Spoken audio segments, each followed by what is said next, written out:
forward, it is like that's what you've seen in the last probably 6 weeks is what's going to be happening moving forward now. Yeah. As a mandatory. Sounds good. Yeah.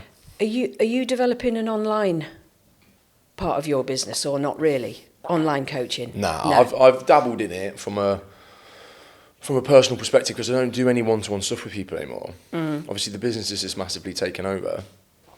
And as much as I enjoy that one-to-one element, I'm still able to have that one-to-one element with people on the gym floor. Still able to do that. Like we still have a great relationship. You know, I can still have those personal conversations. But the requirement that people need from a one-to-one coach is I just haven't got the time for that these days. I still have 3 one-to-one online clients, but they're just people I've worked with for a really long time. Yeah. So it's not something I'm pushing. I've completely veered away from it. It's not something I want to go down. So the focus, the only focus, is Sleaford Oakley Fit. Yeah, it's grown so much since. Yeah. You know, it's been brilliant for me to watch really and be a part of.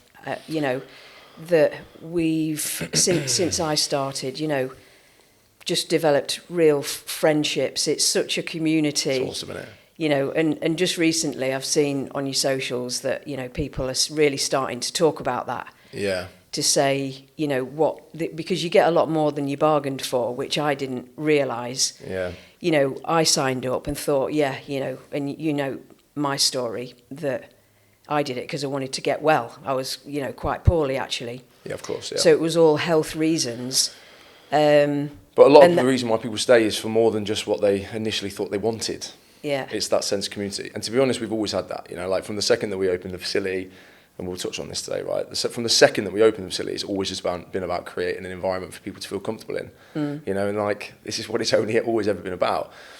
And like you said there, like people are, I mean, it's probably more because we are getting people to talk about it more rather than people realising it. It's always been a thing. You know, like we've spoken about it. Like it's, if someone said to you, oh, why have you stayed at Oakley Fit 2 years ago? You would say, community.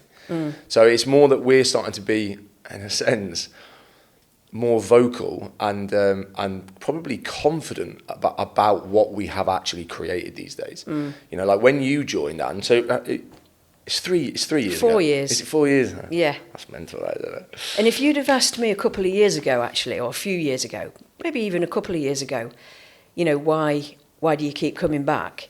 It would have been because of you, really. Because at that point, yeah, I knew a fair amount of people, and you know, it was you would pass them and say a few bits, but it's only in the last couple of years that I've built real friendships. Is a big element of why I keep coming back now. But you know, it's you make everybody feel seen. Yeah, well, that's always been a priority, and you said this to me like a couple of years ago on the podcast when we did it a couple of years ago, and.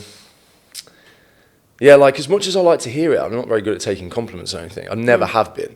So I think it's like an imposter syndrome thing. You know, even at the stage that I'm at now, it's still a thing now.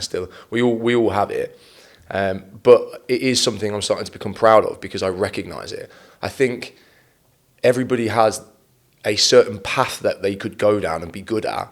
I think I'm very lucky to have found something that I am really good at. I think my personality, and again, like if you asked me this question, I would have given a different answer 2 years ago. I would have been like, oh yeah, it's all cool. But I think it is something I'm just really great at. I think I find a lot of passion in making. I find a lot of passion in just helping people, mate. Do you know what I mean? Yeah. Yeah. I think that's when imposter syndrome comes in, because when it's something that's a part of you, it's just in you. You think, well, yeah, but that's just what I do. Yeah, it's normal. That's normal. But when you find that thing, it kind of oozes out of you, and so you think, well, that's nothing, but that's your superpower. I think it is. Yeah, absolutely. I think it's a really big reason. And don't get me wrong, obviously, like we have grown the facility. The facility is significantly better than when you first came, and we're continuing to do that with every passing season, if you could call it that, within business. Every area of the business improves. There's been many reasons why we could say that we've been able to grow this business to the point that we have. And it's not even about that. It's about to be able to help as many people as we have, right? But I think the main reason is you can have the best facility on the planet, but if people don't feel comfortable there, it's bloody pointless. You know, like there's gyms in Sleaford that have got hundreds and hundreds and hundreds of thousands of pounds been thrown at it, and people don't feel comfortable there. You know, I think that's the most important thing. When it comes to health and fitness, people are lost, and people have lost themselves through that. Becoming a parent, career. A lot of people, when they first join, a lot of the people that join Oak Fit are in a similar situation. They're like similar people. That's why connections can be built. But a lot of those people have just fallen into a bad routine, and being able to give them that safe space, like I find a lot of passion in that. But it's an empowering thing to know I feel safe here. Absolutely. And you do create that space. But I mean, I think you've got about 40 classes now. Yeah, we got 40. 40 a week. As of a week ago. Yeah. And so that's when you amazing. first joined, Ange, I think I was trying to think about this the other day. 4 years ago, I think we had 16. Yeah, it would have been something like that. Yeah. So that's amazing. It's crazy, isn't it? People, but you listen as well, though. You've listened to people who come in and they tell you, they're telling you what they're struggling with. Yeah. And the times you've adapted class times and all that kind of thing. I think that some gyms kind of open the door and say, here you go, here's your pass, See ya. here's your key fob.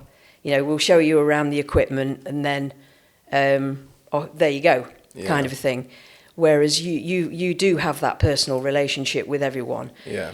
From what you've heard from people then over the years, because you've been doing this well over 10 years now, haven't you, from the beginning? Yeah, I've been coaching for 16 years now. Have you? Yeah, is it? 16 years now, yeah. What have you found, especially women, on the podcast here, we focus on women, 40s and 50s. What would you say what do they struggle with? Why is it so hard?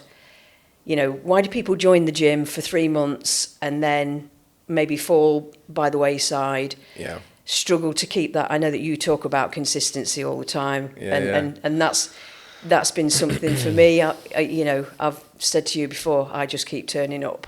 Yeah, that's it.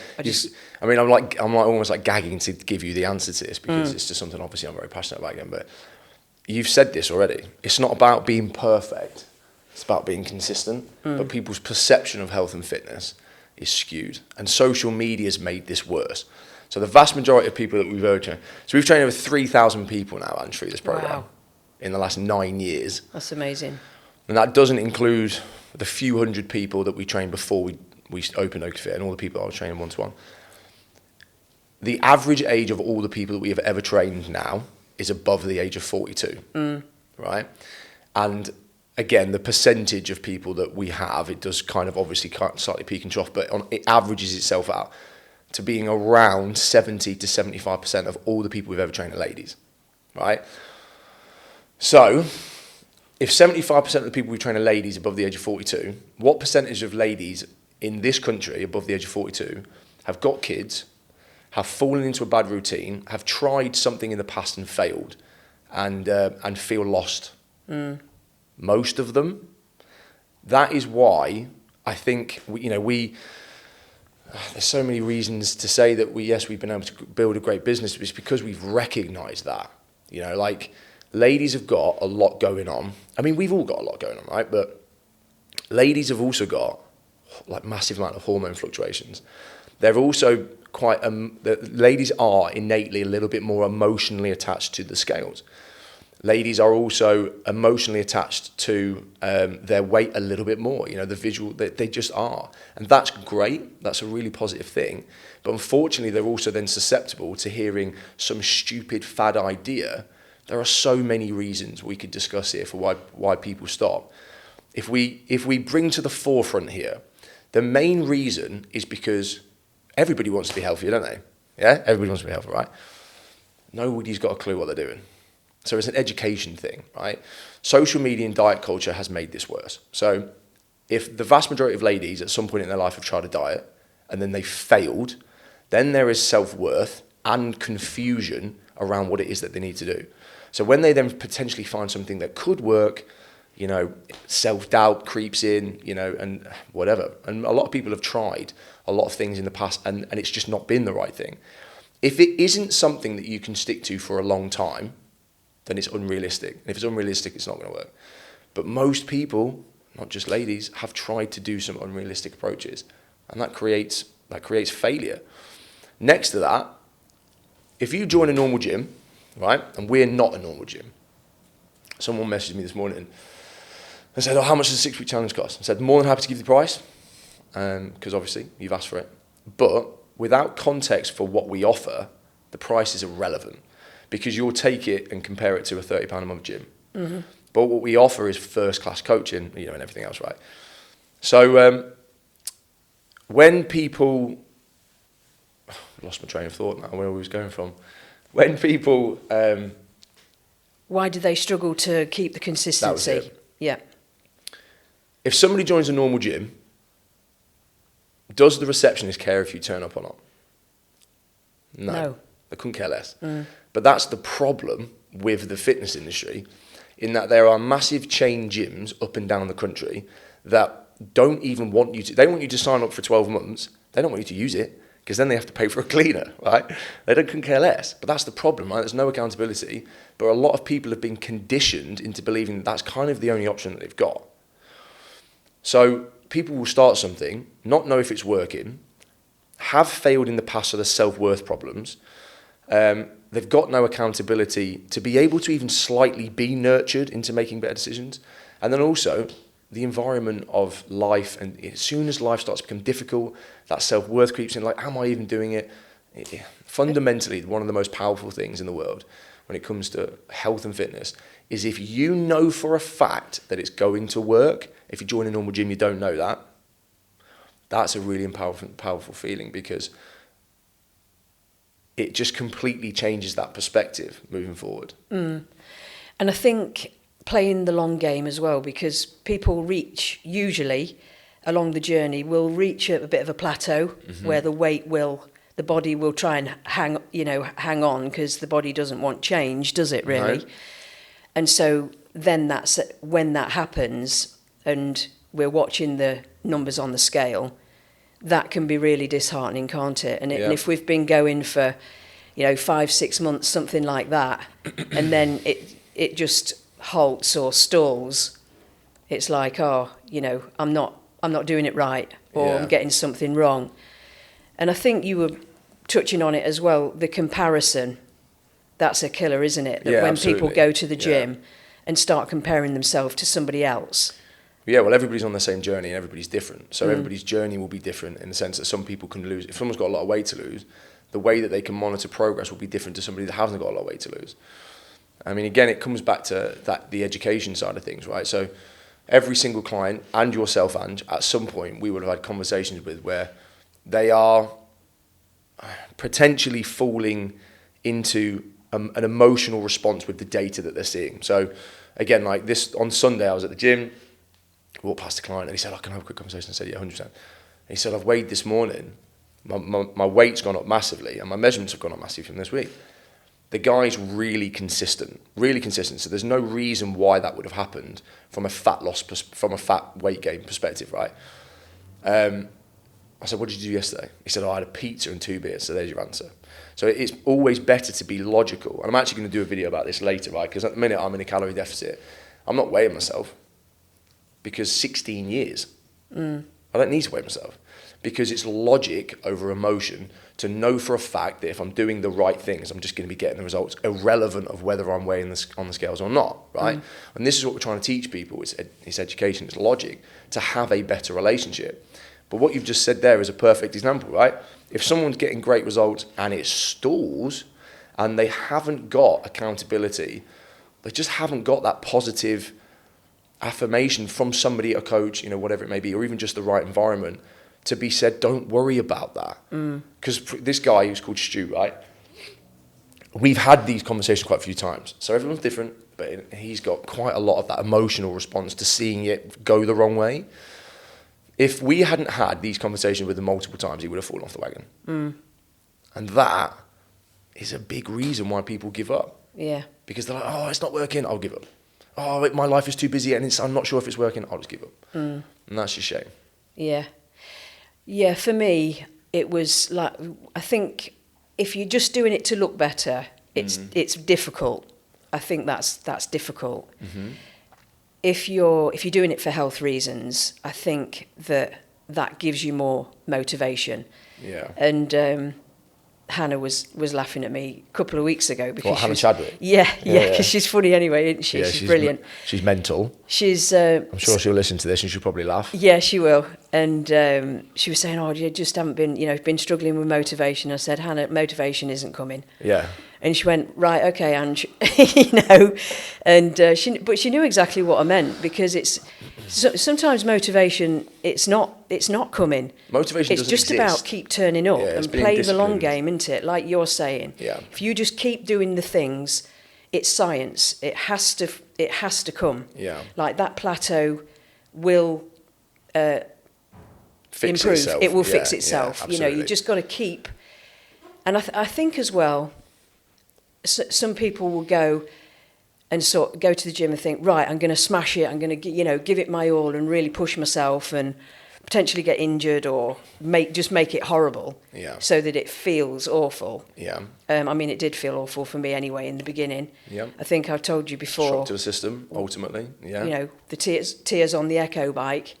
Oh, yeah. Did I tell you that? Oh, goodness me, yeah. I used to think of my mum, bless her. Yeah, because my mum had passed away. It's 8 years ago now. Coming up to 9 years ago this year. But on that Echo bike, I used to have, because it was horrible, and I used to have tears in my eyes, think about my mum. And it would push you through it? Is that what you're saying? She struggled with her weight. Right. She struggled with her health. And... Ange. I just knew that she'd be Proud pushing of me you. on. Yeah. She'd be like, she'd be glad that I was taking, not going to go down that route, really. Yeah. But yeah, the Echo bike and me have made friends since. Isn't it crazy how no matter where we get to in life, we are still just our parents' child? Mm. Yeah, It doesn't make a difference how much we progress. Yeah. Those feelings still are always there. Yeah, for sure. I had a consultation on Monday with a gentleman, I won't say his name, and it was really quite upsetting because we're the same age, and he's fine, but we're the same age, and I tell you what, I actually had a conversation with somebody else, we can come to this, because we're the same, you can remember that, we'll come back to that. But this gentleman I had a call with on Monday, right, his dad's just morbidly obese. And he said, he's like, it really upsets me because he's got to a point now where he's lost all social skills, he doesn't leave the house, there's just nothing there now, like it's just so much anxiety, so much mental health problem, and it just continues to get worse. He's just slowly dying, and it's a real shame. And he essentially said, look, as much as I love my dad, I don't want to be like that. And he's using it as motivation, which is really quite a powerful thing. So I do relate to that in a sense. Yeah. What got you into it? Why do you do? Because it comes from a genuine place. Like I say, that passion to help people and to want more for yourself, really. So what's your story around it? How did you? So is the question, how did I get into fitness, or why do I do what I do? Why do you do what you do? Let's start with that one. What's your story? What did you struggle with? Well, I think first and foremost, and this is kind of not probably the answer that you're looking for, but I think life's too short to not just do the best you can in everything. So, and I really live by that. And in a sense, we try to drill that into people from a results standpoint. Like when people get in contact, they're like, oh, I really want to make a change. I'm like, yeah, great, because life's too short. So if people come to me and they're like, I'm fed up. I'm like, okay, well, that's fantastic, because life's too short, ultimately, So once I then found something that I was very passionate about, I was like, right, brilliant. Life's too short. I'm just going to do everything I can to be the best at this, essentially. Do you know what I mean? I'm not the best at it. That's not the case at all. But I just want I want to excel, in what I do. And because that's kind of innately who I am as a person. I think life's too bloody short, man. Do you know what I mean? But why? So the question was, why do I do what I do? I think, and I said this to somebody yesterday, life is too short. Life is, that's not what I was going to say. Life is hard enough as it is without making it difficult for other people. Mm-hmm. I'm a really morally driven person. My mum and dad just drilled that into me. And I will always be nice to people first and foremost. And to be honest, Ange, this is where the first 7 years of the business existing didn't grow because I was too nice. Mm-hmm. Someone would be like, oh, I only did one session this month. Like, can we just like scrap the payment? I'm like, yeah, that's fine. Because I was just Mr. Nice Guy, right? And obviously I've made changes, and because of that, and I've always tried to find that perfect balance between putting these barriers into place to be able to grow the business and still be, I would still want to help people. That's what I do. I wake up every single morning, I want to help people, right? Mm-hmm. So life's too short to make it difficult. Life's hard enough as it is, ultimately. Mm-hmm. So once I was able to find out that I could help people, the way that I've run the business, and again, it reverts back to what we were saying before, like, it's the only thing that matters is making a comfortable environment for people. To be honest, in any situation, it's not about just in the gym. If I'm in the car park and I'm having a conversation with somebody, I'm going to have the same demeanor with that person. You know, I'm always going to have that. Don't get me wrong, some people annoy me from time to time, but like, I'm still always thinking to myself, like, every interaction I have is like, how can I essentially make the person's day better? That's your superpower, because it comes from within you. It comes from that genuine place. Yeah, I'm not bloody perfect, but yeah, no, that is innately something I try to do. Yeah. But you know, that's why you excel in your lane. You know, it is different. It does feel different to some other gyms. It does feel different. You know, it does feel different. I think that's because like I say, your ethos runs through it, and it's from a genuine place. The standards that I try and maintain for the team, you know, like the types of people that I've brought into the business as far as coaches and everything else, you know, I've just vetted them in a sense, you know, like when I took George on, I interviewed 17 people for George's role, and he was the 17th person, right? And there were people that were like uber qualified, super qualified to come in and take the role, but they just didn't feel right, man. Do you know what I mean? They just felt like robots, and I didn't gel with them. They didn't seem any like morality there, and I just thought, no. Like, George was technically less qualified. I mean, he's a great coach, he's fully qualified, but he didn't have all these extras. But it was him as a person. And George is great. Yeah, and people need that, don't they? Yeah. When you need motivation, when you need to keep coming back, it's about creating that relationship, welcoming, the relationship. You can have all the qualifications in the world. It's the same thing I said about the facility. You know, you can have the best facility in the world. You can have all the great qualifications in the world, but if you can't build relationships with people, it's bloody pointless. Yeah, nobody cares, right? I've worked with coaches over the years. I've worked in so many different facilities over the years. There's extra gyms in Sleaford now, but at one point I'd worked in every gym in Sleaford, briefly. But yeah, and so I've worked with a lot of people, and I've met so many different coaches that are just, you know, great on paper. Yeah. But just can't gel with people. Let's talk about the 6 pillars, because I know that you're a fan. I know that you're a big advocate for, you know, making sure that we get sleep, nutrition, you know, and massively. Because we can be exercising, but if we're not, you know, and I've heard you say to others, if somebody says that they're struggling, they're the 2 main things: how's your sleep, how's your nutrition? 100%. You know, they're the first 2 questions that you ask. Yeah, 100%.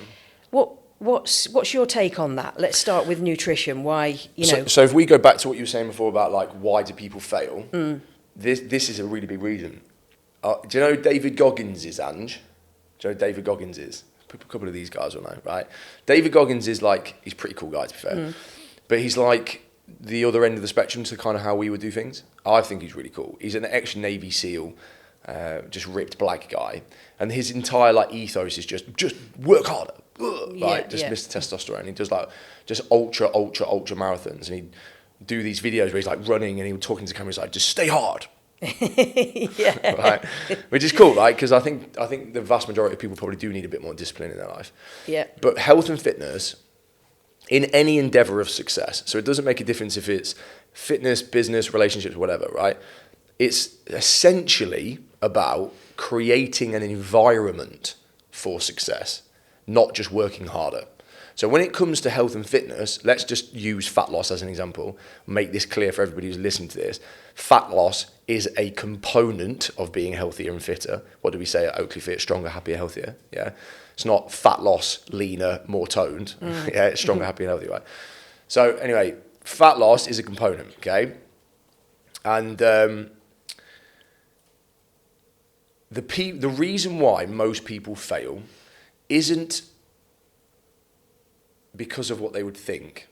It's because they're making the wrong decisions to create an environment where it's harder to stick to it. So sleep's a perfect example of this. If you don't get enough sleep, and the vast majority of people in this country get 6 hours, right? So there's people and that's on average. So that means there's people getting 4 and 5. And that also means there's people getting 8 and 9, right? If you get anything less than 7, you're fatigued, which means the following day, and there's massive disruption to your hormones the following day, you have created a physiological environment where it's difficult to stick to what you need to stick to. Because from a fat loss perspective, you need to stay in a calorie deficit. If you're fatigued because you haven't got enough sleep, then your body will just send signals to your brain to want to eat more because you're fatigued. So if we then think, like, someone goes, oh, I'm really struggling. Right, well, you're getting enough water. No, I'm not doing that. Are you getting enough sleep? No. Right, okay. So rather than trying to do 5 sessions a week, think about the non-negotiable habits that we discuss with people. As soon as people walk through the door, that's the first thing we discuss with them. It isn't about, and again, social media. Yeah, your favourite influence is training 5-6 times a week. So then people think that they need to do that. But the vast majority of people don't need to be training 5-6 times a week. They need to be training 2 to 4 times a week. There's people that get great results in the program and do 2 sessions a week. But what they're really great at is the non-negotiable habits. So I've already drank, I mean, I feel like I'm like noticeably more dehydrated today, but I drank like 3.5 litres yesterday. I think it's just because I was like awake for a long time yesterday. I will drink 4 litres of water, probably 5 times a week. And I will prioritise getting enough sleep. On a Wednesday morning, I have to get up at 4 o'clock in the morning to get to the gym 5 to set the class up for 6, blah, blah, blah, blah. But I still go to bed at 8. Do you know what I mean? Yeah. Because I prioritise it. Because if I don't, like yesterday, I was at the gym. It was a long day yesterday. Anyway, it was a long day yesterday. It was like 14 hours or whatever, right? We had a bit of a break in the daytime yesterday because we had a scan yesterday. Oh, did you? Yeah. Oh, that's exciting. Yeah, we had a gender scan yesterday. How far along is 16 weeks, yeah. Brilliant. So we had a bit of a break in the daytime. I had a long day, but anyway, we don't need to discuss that if you don't want. But yeah, it was. So long day, and sleep and nutrition is the foundation to all of that. If you think about the second that you wake up to the second that you go to sleep, you are essentially undergoing a workout, right? That's all life is. It's a challenge. So the fitter that you are, people say this all the time. Oh, I'm really tired. The reason you're tired is because you don't go to the gym. If you're stronger, fitter, healthier, then you'll be able to deal with the day better. Yeah, absolutely. That is black and white, but people don't see that. Absolutely, yeah. It's like people don't know what they don't know. When you like take the veil off and all of a sudden you get enough sleep, get enough water, and you're training on a regular basis, it's like Duracell bunny. Yeah. You can just get more done. And again, if life is too short, and it is, I don't want to be sat around doing nothing because I'm knackered all the time. And I've been there. So like the first 3 years of the business, 17, 18, 2019, I was just doing everything. Yeah. Just doing literally everything, burning the candle. Because that's the other thing, stress, isn't it? Yeah, because stress is the other pillar, isn't it? We've had these conversations as well, haven't we, where, you know, because I can feel it. If I'm in the gym, doing a class, if I'm feeling, you can feel it. I don't feel as strong, whatever, feel a bit more fatigued. It will be because I've had a bit more of a stressful week, or, I skipped lunch yesterday because, I was so busy. That's no good for me at all. I don't do that very often, but if I do, that's where you need some protein-based snacks lying around. Yeah. You've got to keep. Yeah. So, we talk about the 6 pillars, each one helping the other. Yeah. And really, I think that's a huge factor in why people struggle to maintain. Correct. Going to the gym, because stress maybe you're getting enough sleep, but if you're stressed, you're probably not, because you probably won't be sleeping very well if you're stressed. Yeah. So if you are stressed, is a huge factor in how it feels in the gym. And so that if it makes it feel harder, then it's going to be harder to maintain. And if you're stressed, you do get that, oh God, I think there's only so much haven't we got can the energy to do it. Yeah. I said this to you before, mental and physical stress all goes in the same box. Your body deals with the same, right? Yeah. So like, think about it. There's probably people that sit on their arse all day and are super stressed because of the pressure they have from their role. And they're probably just as stressed physically than somebody who's, I don't know, just run a marathon. That's probably one end of the spectrum to the other. Not completely accurate, but you get what I'm saying.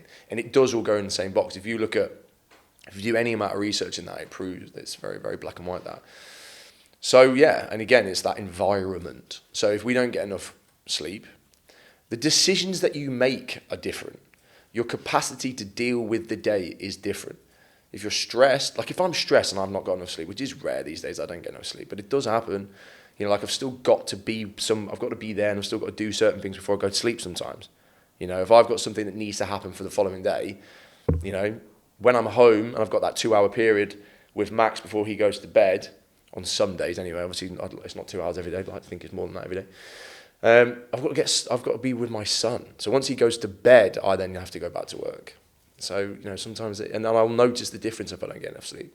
You're just more stressed. You can't deal with things as well. Yeah. So, and this is why when you first came to me, probably 2 years ago now, said to me, I'm on about putting this podcast together. I was like, awesome. And we discussed immediately about the pillars, right? I try and live my life about that. And I will try and paint that picture from the word go. The first thing we discuss with people when people get into a consultation, once we're onboarding them essentially, right? Is it isn't about their training. It's about the other area of your life. So nutrition, sleep, water, stress, and then the other thing we discuss is caffeine and alcohol, which is one of the pillars, right? Because again, it's not about not doing any of those. It's not about being perfect in any of them. It's about being consistent. I still drink alcohol, but it's rare. And if I'm going to drink, it's to get drunk, otherwise it doesn't serve a purpose. I just think it's bloody pointless. It's really rare, right? It's not about being perfect. It's my bloody name on the wall at the gym. I'm not bloody perfect. I'm not trying to pretend to be. We're not trying to get anybody to be. And that's a big reason why we get fantastic results, because we are teaching people how to live their life and still get great results. If someone comes in and says, right, I really like drinking alcohol, I like a glass of wine, and we go, right, well, you're not drinking that anymore. That's stupid. Yeah. Right? This episode is sponsored by me. In my upcoming book, The Living Without Limits Method, I'm going to take you through the therapy process.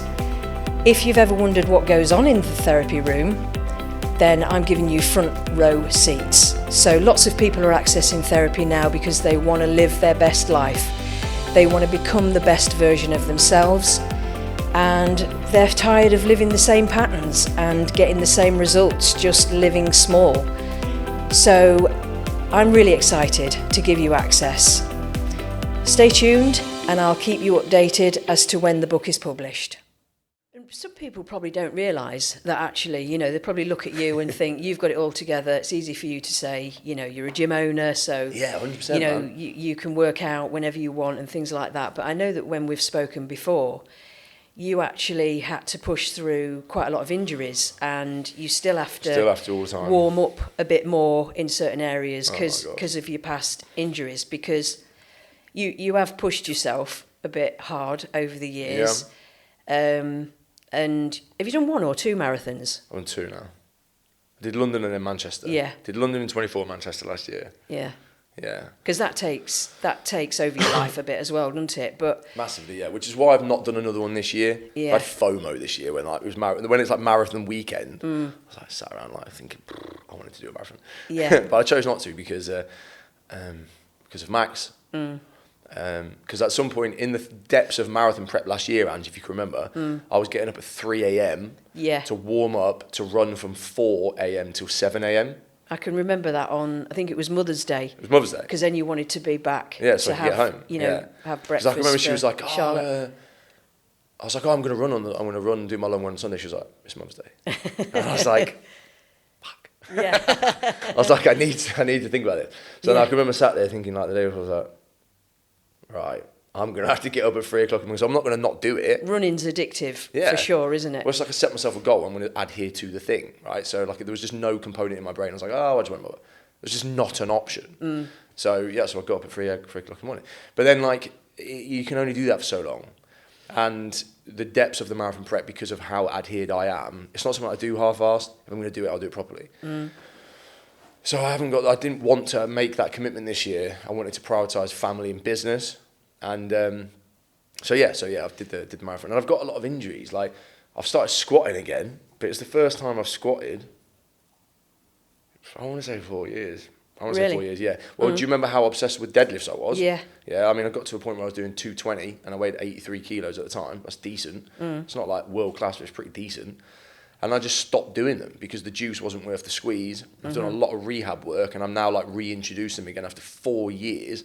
I've just got loads of injuries, man. You know, like even within the programming that we put together, I'm looking at people doing flat barbell bench press. I'm like, that's awesome. I can't do that. I've got one arm that doesn't go bloody straight because of injury, 2 major operations on it. Well, you can't do a bloody barbell exercise. It's called a bilateral exercise, that is, right? Where you're using both limbs. If it's different with dumbbells, right? You can't do that with a bar. I've got one arm going straight, so it creates dysfunction. So I've got loads of bits and pieces I have to worry about, but people just don't see that. No, people just see.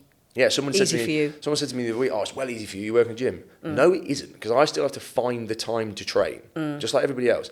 The only difference between me and somebody else who doesn't work in a gym is I don't have to drive there. That's the only difference. I still have to book it in and adhere it. And I've just got very good at doing that. You know, like, if the day gets away from me, if I don't train first thing in the morning, the day will get away from me.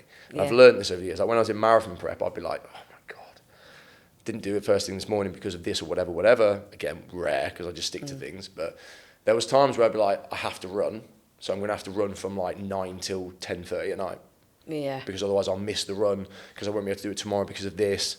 So then sometimes just like weighing your options up, like how much do you want to achieve this goal? It's such a common thing that you hear all the time, isn't it? That, you know, people don't have time. And I'm thinking of Jade. I know that she won't mind me mentioning her because she's spoken on your socials. 100%. Yeah, Jade's got 4 or 5 kids, I think. She got 3 of her own, 6 altogether. Oh, it's 6 altogether. Yeah, I knew there was a fair few. She pretty much owns her own nursery. Yeah. You know, but she's been consistent. I know that Jade was there. She's been there, you know, maybe even longer than me, but she's definitely I think she joined just about a year after you.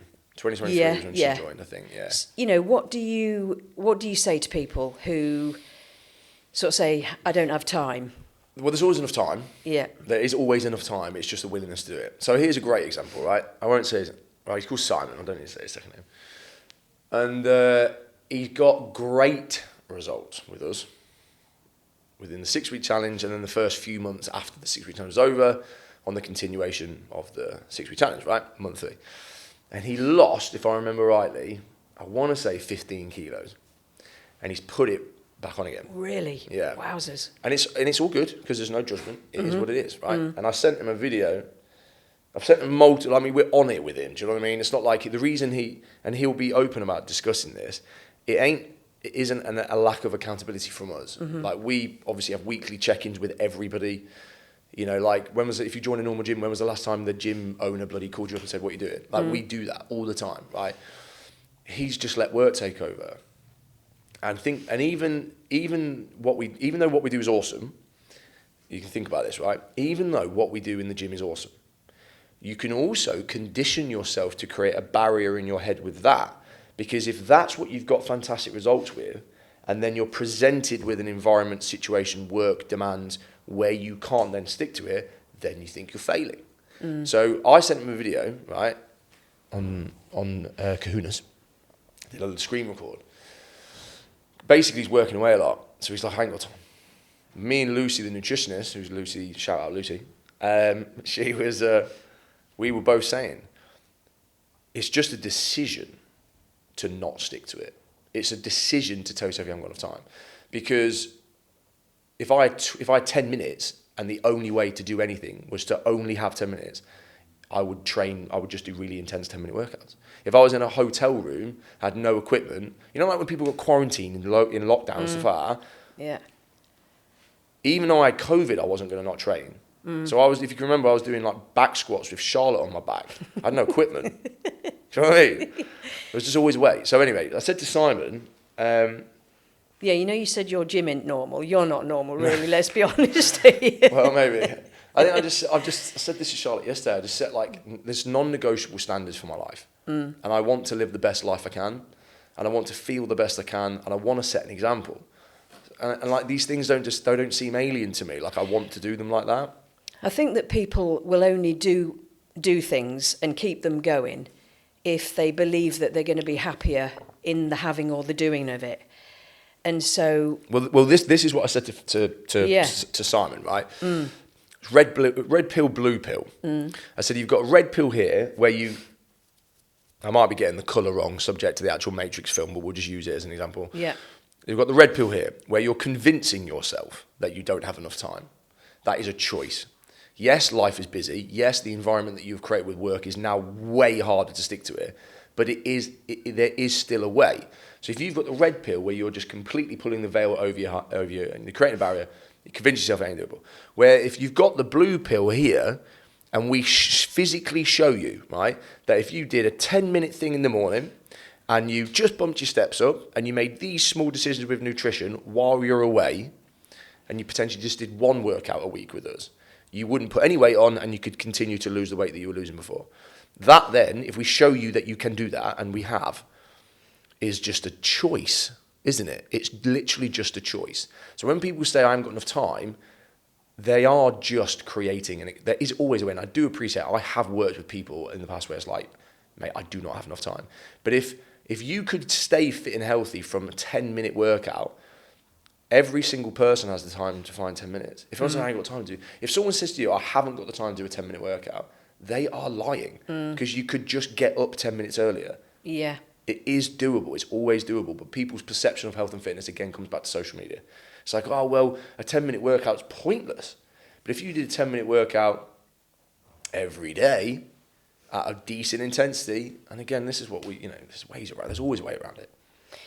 Yeah, and I guess to be fair, we're pushing against addictions sometimes as well. We're pushing against sugar, highly addictive, isn't it? It's really difficult to change those habits, and also, especially in the beginning, it's uncomfortable. The body is going through changes, so it is a bit uncomfortable. So our mind is always going to say, don't do that because it's not pleasant. Correct. And there are, let's be honest, there are elements of that I think the more you do it, you actually start to like it when it feels a bit uncomfortable, because you recognise the positives that come from it. Doing you so much good. So a lady was going back and forth with a lady the last couple of days about joining the program. She sent a message yesterday, right? She sent a message the other day saying, I'm the biggest and most unhealthiest I've been in my entire life. I'm absolutely knackered going upstairs, right? I think she's 40 something. And she then sent a message back to us last night, and said, I'm going to not bother starting the program, because work have said to me if I get unwell again, I'm going to lose my job. I was like, right, okay. So I sent her a message back, and it was the first thing I did this morning when I woke up this morning, right? So as soon as I woke up this morning, I jumped on my exercise bike because I didn't have a lot of time. I didn't have time to warm up for running because I need to warm up properly for running. So I jumped on the bike, right? So I was like, message her while I was on the bike. And I basically said to her, we've not met this person before. I'll tell you what, I'll read it to you, okay? I basically said something along the lines of, first and foremost, what I'm going to say is only here to help. I'm only going to say what I'm going to say to help. I might be stepping over the line. I might get it wrong. There might be something I don't know, but I'm just going to say what I'm going to say. And I said, humans are very good at creating a subconscious barrier where you can convince yourself the steps that you were thinking of taking aren't a good idea, making the path of least resistance the easier logical choice. I said, exercise, especially when done in the environment with professionals, is the last thing that's going to cause you to become unwell. If you're getting out of breath when you're going up the stairs, like you said, you're the biggest, unhealthiest you've been. I'm assuming nutrition isn't fantastic, that is an environment for very easily becoming unwell. she's convinced herself that this other option's the right way of doing it. So I said, if you can be really honest with yourself, that if you can be honest and say to me that you know deeply that not doing anything is the right option, that's fine. But it's crazy. People's minds crazy because people just want the easy option. It's human nature. Yeah. But you have to get good at being able to recognise it when that safety component within our brain is trying to take over. Yeah.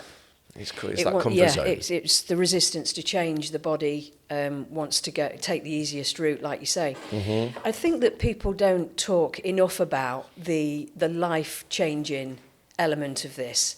Yeah. You know, we kind of talk about you feel healthier, you have a bit more energy, you know.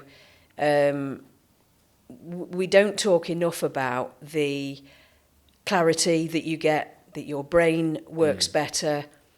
You become a different person, actually. Yeah. It's drastic. Well, I bet you feel like a completely different person to 5 years ago. Yeah, I do. Yeah. Yeah. Well, I mean, I do. With every couple of, I guess, probably every couple of 3 years, if I like revert back, even just from a personal development standpoint, like I feel like a different person. I mean, I'm a completely different person to what I was when I was younger. Completely different person. You know, this is where I am now. My life is just worlds apart from where I was. I'm 34 years old now. In my early 20s, you know, still doing stupid things. But when I was like 17, 18, 19, 20, still about 21, I guess, I was doing some really stupid things. really, really stupid things. And most of the members wouldn't know this. I mean, I'd still have this conversation. Me and you've spoken about it, and people have been coming for a while. You know, they've got, we've touched on it. But new members, like I've struggled with addiction. You know, I used to sniff cocaine every day. I used to be involved with moving it about. Right. I used to smoke weed every single day, all day, every day, for years. And like you said earlier about the environment, addictions are difficult. A lot of it's the environment you're in. You know, it's the people that I was hanging around with. And I'm not just, saying anything negative about the people I was hanging around with. It is what it is. It's the decisions that I made. But, once you put yourself into a different environment, once you join, essentially, like if you was to go somewhere from a health and fitness perspective where people just want the best for you, it does change things. So I have completely changed my life. I still drink alcohol, and I'm still friends with people that take drugs. And there's no negative to that. Yeah. It's difficult. I've just changed my life. It's difficult to get out of, isn't it? Especially if that's your friendship group. The prospect of getting out of that means that you lose all your friends potentially. It can feel that way, can't it? But yeah, it's common, isn't it? People, we had Adam, and I know on the podcast from addiction to marathon runner. We went down to London to see him. It was so emotional. He's my cousin. Yeah, I can remember you saying. From drugs and alcohol. And he's running another one, I think, later in the year. He's done quite a few marathons now. It's just unbelievable. Such an inspirational story. But yours is an inspirational story as well for that reason. Well, and we were chatting just beforehand, and the last podcast that I did with you was at the beginning of last year. It was like February time, because I was training for the marathon. I can remember discussing it on the podcast. Yeah. And before that, you wanted to touch on it. And I didn't think I wanted to. Yeah. And it was, and we just discussed this before. And the reason I didn't want to was because I just didn't feel like it was worthy of this being discussed. Because for me, it's just normal. It's my normal past. It's normal. But on the journey of self-development and personal growth, I think it probably is a good idea to discuss it. We've all got stuff that we don't like, and we've all got this journey that we're all on a personal development journey. We all are, right? Everyone's at different stages. It doesn't matter. But where I'm at with my life, I think kind of like delving into it and being a bit more open about it is probably a good idea. Because I tell you what, I'll be really honest with you about something, right? You wouldn't even think this for a second, because when I'm with you guys, you would just think it's Tom, right? Very, very proud, very confident, whatever. if I was in an environment where I was with, let's say other gym owners, for example, people that I would like look up to, there would be a slight element of self-worth, where my self-worth because of my past, because I would think, yeah, well, I used to do all this stupid stuff, and that's something that I'm ultimately working on, because it needs to go away now, because that's not how it's not health, it's not happy, it's not helping me. Yeah, so like, you know, like we've all got a past, we've all got stuff going on, and I just made a decision I just didn't want to live that life anymore. You know, I wanted to be better. I tell you what, I can always remember, I won't say who it is, one of my mates, when I was training, I was 19, I was still in the depths of all that stuff, and one of my mates said, oh, you're going to come out tonight, we're going to go out and get drunk. It was always, you go out all the time. And then I can always remember this. And I said, no, I'm trying to be consistent with my training at the moment. He said, oh, what you want about? He said, like, I can always remember this. He said, you're not going to be Mr. Olympia. I didn't want to be Mr. Olympia. I just wanted to be healthier. I just wanted to live a different lifestyle. I can always remember that. And he's completely changed his life as well now. Like, again, won't mention any names. Like, he's done really well for himself. But there are people that are in our friendship group that haven't. Yeah. Or in our old friendship group, I should say, ultimately. I think so many people will relate to what you're saying, really, because, and I think it is important to voice it. It's like the week before we started filming, because, you know, we hadn't recorded any podcasts for about 4 months. Before this?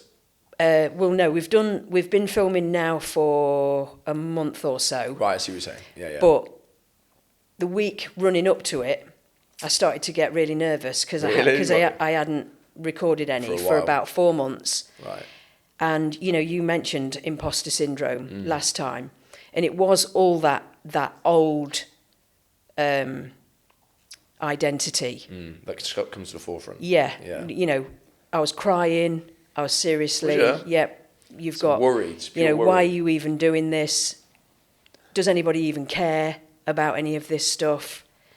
That's crazy. Because I was like really quiet. I was really shy as a young kid. Right. I kind of rebelled as a teenager, but same. Just that identity was, you know, you ain't got anything interesting to say, you know, literally crying. That's mad. And I think that so many people will really relate to exactly what you've said, that there's a part of our past that, and I've done stupid things, stupid decisions, especially, you know, the Irish culture, a lot of drinking, a lot of drinking, a lot of stupid decisions through those years. And so I think that everybody, if they're honest, will have a part of themselves that they're ashamed of and they want to keep hidden. And that's really powerful to notice that and say, I know what this is about. It's a part of me. It was real. I want to try and become the best. Sounds like a really cliche thing. I want to become the best version of myself. And in any endeavour, you know, such situation, I want to be able to not have these reoccurring thoughts like this. And it's like, is it ever going to go away? I don't know, maybe not, but it's something that I'm definitely on target with. And yeah, it is what it is, really. But I mean, there's something I was going to say there. So there's a guy that got in contact with us the other week, and he didn't turn up to his consultation, right? So I rang him, and he said, I could tell immediately from the way that he was speaking that he was in that world, if you get what I'm saying. Yeah. And he was like, I was really nervous, didn't want to turn up, mate. I just let the nerves get over me. So I lent into it because I felt a little bit like I kind of related a little bit. Yeah. And I said to him, I just eased him into a conversation, and I said, look, next week, I said, come and meet me face to face. I said, rather than doing like a call or something, I said, meet me face to face at the gym and we'll have a chat. And I met him on Tuesday. He's homeless. He's a homeless man, right? And he's a heroin addict still. But he was crying. He was like, mate, I just want a different life for myself. And obviously I was never doing any of that stuff, but like, it was still like a similar life, right? You know? And You know, I don't know anybody that went down that route, but things could have done. You don't know, right? And homelessness really bothers me because I just think, like, how have people got all this money? How are there elites in the world where people are living on the streets? So it does annoy me that. So I just felt really sorry for him, and I want to help him. I want to help people. So I said to him, look, man, I said, he wants to do the 6-week challenge. So I obviously explained how much it will cost and stuff, and he said, yeah, I'm going to save up. I'm going to save up and do it. He called me yesterday. He said, look, I've already acquired some money. I want to put it forward. He's got like housing coming to fruition as well in the next few, because he lives with people. Again, it's that environment. He's with people that are doing stuff he shouldn't be doing. Doesn't want to be around them. So he's literally crying. Never met him before. He's like, I just want a different lifestyle for myself. He said, but at the moment, I'm forced in this situation where I can't get away from it. That's tough, man. So we'll see how it goes. But, you know, like, I hope he's somebody who can adhere to these things. But being in an environment, I was saying to him yesterday, right? I said, you can live the life that you want. And then we spoke about this on Tuesday. So you can live the life you want, right? You could see immediately, he's like, nah. Like he's 34, so that's what I was saying before, right? That was that person I was in reference to. I'm 34, he's 34. I've got a nice family, you know, I'm proud of what I've achieved, whatever. And he's homeless. It's all just through different decision making. That's all it is. So I said, like, you're 34, and I said to him, so do you know Morgan Freeman, is that it? He said, yeah. I said, Morgan Freeman didn't become famous till he was like 58 years old, or something like that, right? But yeah, he's like late 80s, early 90s now, so he's been on the scene for years and years and years. I said, I bet you didn't know that. I said, I bet you just thought Morgan Freeman was famous forever. So what did you think Morgan Freeman was doing for like 50 years? He was trying to sort his life out, essentially. So at 34 years old, if you're going to live till you're 70, 80 years old, let's say, you've got an entire life that you could lead yet. I said, it comes from up here, man. I said, you need to make different decisions. But you need to start telling yourself that you can. And then we got onto it, and he was just like, well, there's no reason for him to think that he can, because he was homeless from 16, he's been around all these different people. Think about those types of people. You know, like I said to him, he called me yesterday and he said these things, and I said, just out of curiosity, like, have you said to anybody that you're going to join the gym? And he said, yeah. I said, what do they say? Negativity, right? And I said, remember this, I want you to reflect on it. People don't want to see you do something that they know they can't do. I said, you need to think about that. They're not right when they're saying, oh, you can't do this, because you can. Anybody can. Yeah. I said, it has to come from within, mate. I said, you need to think about that, because from now to the rest of your life, you can have people telling you that you can't. But you need to fight against that. Believe in a different identity, isn't it? It's believing that you can become that person, become whoever, you know, that you can make those daily choices. And it's down to daily choices. It is. Non-negotiable standards. Yeah. And it's a change in identity that, no, this is who I am now. Yeah. You know, and I can remember making that switch when going to the gym. I was no longer a person trying to go to the gym, trying to be healthy. I was a healthy person. You'd become that I am that person. Yeah. I am a person that goes to the gym. And I can remember watching runners going, you know, running along the road and thinking, God, that's amazing. I don't know how they do that, because I couldn't do it. Hated running. I'd tried it a few times. Yeah, and now look. And I'd just so impressed with them. Yeah, it was unreal. And I can remember saying to my sister, you know, we were going along and saw this runner, and I said to my sister, "That's us now." Well, let me ask you a question, right? So you've got to a point now where you're running on a regular basis, consistently. Yeah. You have just, like you've just said, this is why we've started doing the Couch to 5K program. Because loads of people have started doing that, right? And people have fallen out of routine. If you had looked at running in the past and thought, I really want to do that, and you'd fallen out, you've tried and failed, what's changed this time? I went with my sister. I tried to do it on my own before. So accountability. And it's the community, like we were saying at the beginning, you know, the community at the gym. Now it means, you know, I wouldn't want to miss it. Yeah. I enjoy, you know, look forward to going and seeing my friends there. Yeah. And we do social things as well, you know, outside of that. Yeah. We've got a cheeky little breakfast this weekend. I had a message from one of the girls who comes to the session. Saturday night, they were just getting wrecked.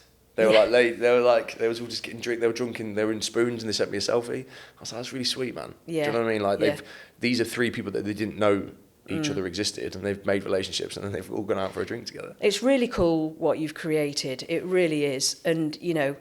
I hope the homeless guy, it sounds like he's reached out for help. Yeah. So it sounds like he is ready. I hope so. I mean, that's so cool, Tom. It really is. It's life-changing.